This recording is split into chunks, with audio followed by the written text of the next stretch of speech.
Hola chicas y chicos de Miguel Hernández, primer año, bienvenidas y bienvenidos a una nueva clase de historia. Hoy vamos a trabajar con los pueblos de la antigua Mesopotamia. ¿Se acuerdan que en la clase anterior habíamos dicho que las primeras ciudades y estados de la historia de la humanidad se instalaron en este territorio de Medio Oriente y Egipto que se llamaba la Creciente Fértil, que eran sociedades agrícolas que se instalaban allí por el fácil acceso a los cursos de agua, como por ejemplo el río Nilo en Egipto y los ríos Tigris y Éufrates en la antigua Mesopotamia, en Medio Oriente, en lo que hoy sería Turquía, Irak, Irán, Siria, bueno, por ahí. Vamos a hablar de los primeros pueblos que se establecieron allí, que fueron los pueblos sumerios, ¿sí? Fundaron distintas ciudades como Uruk, Kish, Ur, Lagash, Nippur, Uma, ¿sí? Todas alrededor de los ríos Tigris y Éufrates, como dije antes. Bueno, ¿se acuerdan que habíamos dicho que en estas sociedades el poder estaba en el templo y tenía que ver, ¿se acuerdan con qué tenía que ver los que dirigían a la sociedad? Tenía que ver con la agricultura, ¿sí? Eran sociedades agrícolas.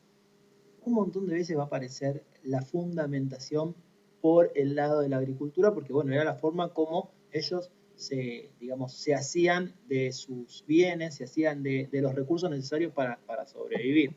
Entonces, el poder tenía que ver con qué, con lo que dijimos en la clase anterior, con los excedentes de producción. Eso tenía que ver con poder producir más de lo que se necesita y, bueno, digamos, habiendo dominado las técnicas de cultivo, ya podés producir más de lo que necesitas, tenés un excedente alimenticio, un excedente de producción, y eso te da poder, porque si vos te lo quedás, después podés empezar a comerciar con otros pueblos por, no sé, materiales que vos no tengas, digamos, tan cerca o tan fácil acceso. Eso te da un poder económico. Más allá que no tengas guita, tenés un poder económico porque tenés los recursos. Bien, el crecimiento de las distintas ciudades empezó a llevar rivalidades entre una ciudad y la otra, ¿no? Entonces muchas veces se enfrentaron y al enfrentarse se empezó, digamos, a tener más relevancia, más importante el lugar. El lugar significa hombre grande y ese lugar, ese hombre grande, cumplía funciones militares. Así los fueron nombrando, como eran poderosos y guerreros, los fueron nombrando reyes a esos lugares y de algún modo fueron desplazando a los sacerdotes que tenían el poder en el templo. Por eso habíamos dicho también en la clase pasada que el poder se desplazó del templo al palacio del rey, de los sacerdotes a los reyes. ¿Sí? Bien, bueno, el tema de la clase de hoy es el surgimiento de la escritura.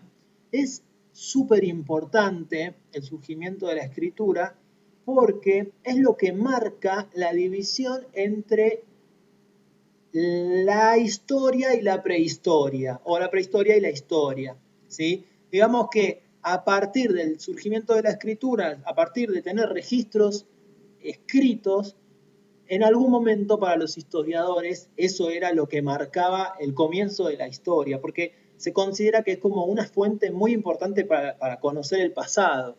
Después, como dije hace bastantes clases, se considera que todo es historia, más allá de que haya escritura o no. Pero bueno, si alguna vez, no creo que a nadie les pregunte esto, pero bueno, la diferencia entre la historia y la prehistoria es alrededor del 3000 a.C. en las sociedades sumerias cuando surge la escritura, las primeras formas de escritura. Bueno, y el nacimiento de la escritura, para ustedes, ¿con qué tendrá que ver? ¿Querían escribir los antiguos sumerios bellos poemas de amor? ¿Querían escribir los sumerios historias de las aventuras de sus jefes, de sus guerreros, ¿habrá nacido por eso? ¿Por una, digamos, un impulso literario o poético? No, no tiene nada que ver con eso. Tiene que ver con otra cosa. ¿Con qué tendrá que ver? Bueno, si estuviéramos en clase, estamos en clase, pero si estuviéramos en clase presencial en la escuela, el mundo sería mejor y todos estaríamos un poco más divertidos, pero les haría la siguiente actividad o pregunta. Vamos a pedir helado. Nos van a traer, mentira, no nos van a traer helado, ni siquiera si estuviéramos en la escuela, pero es una actividad que suelo hacer. Si tuviéramos que pedir helado y somos, ¿cuántos son ustedes? 13 más o menos, 14 más o menos. Bueno, somos 13 más yo, 14. Vamos a pedir helado. Cada una tiene un gusto diferente. Yo quiero zamballón, chocolate y dulce de leche.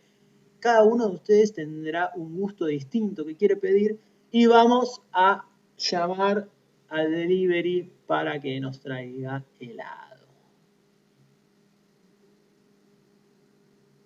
¿Quién se encarga de pedir? El que se encargue de pedir o la que se encargue de pedir va a tener que preguntarle a cada uno qué gusto quiere y se va a tener que acordar absolutamente todos los gustos sin ningún tipo de error, porque si no, lo mando a dirección a firmar. Bien, realmente sería difícil que una persona se pueda acordar 3 gustos distintos por cada uno de 14 personas. Es un poco complicado tenerlo todo en la cabeza. ¿Qué tiene esto que ver con los sumerios? Bueno, lo que tiene que ver con sumerios es que las primeras formas de escritura tenían que ver con poder llevar un registro de esos excedentes alimenticios, porque teníamos un silo, un depósito lleno de trigo, por ejemplo, de cebada, y ¿cómo hacíamos para entender la cantidad que teníamos, la cantidad que era para el pueblo, la cantidad que era para el comercio? Bueno, se empezaron a desarrollar, por esta necesidad económica, se empezaron a desarrollar distintas formas de escritura. La primera forma de escritura tuvo que ver con dibujitos. Se llama escritura pictográfica. Básicamente tiene que ver con que si yo quiero dibujar una casa, dibujo tipo, bueno, no sé, una casita o un arbolito, hago un arbolito para decir, bueno, escribí eso. Después los distintos tipos de escritura se fueron complejizando y apareció la escritura cuneiforme, que era como un sistema de rayitas, que yo no lo entiendo muy bien, pero bueno, tipo rayitas, rayitas y después así, bueno, no sé bien. Pero todo tenía que ver con poder llevar un control de los cultivos. ¿Y dónde lo escribían? Las primeras manifestaciones de esta escritura sumeria se dieron en también venían de los ríos. ¿Se acuerdan que ese río dejaba como un barro? Bueno, ese barro lo agarraban y lo convertían como en una tableta, ¿sí?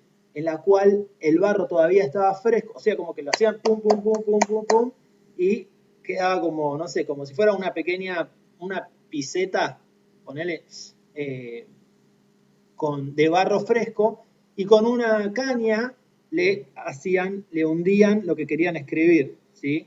Como si tuvieras arcilla y le haces como rayitas.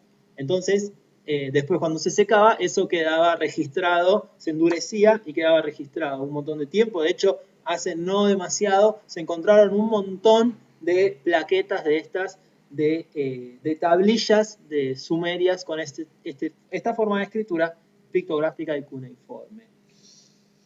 Bien, chicos y chicas, entonces, eso fue todo por hoy, vinculado con el surgimiento de la escritura en las sociedades sumerias. Les voy a dejar algunas preguntas en la descripción del video y nos vemos en la próxima clase.